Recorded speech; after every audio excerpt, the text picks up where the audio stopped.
कसूर नजरिया से दूर कैला प्रभु जी।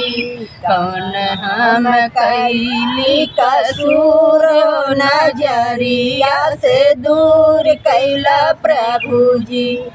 पहला कसूर हम अयोध्या में कैली, पहला कसूर हम अयोध्या में कैली। कहना न मानली जरूर हो नजरिया से दूर कैला प्रभु जी। कहाँ हम कैली कसूर हो नजरिया से दूर कैला प्रभु जी। दूसरा कसूर हम पंचवटी में कैली, दूसरा कसूर हम पंचवटी में कैली। रेखवा बहर भैली जरूर हो नजरिया से दूर कैला प्रभु जी।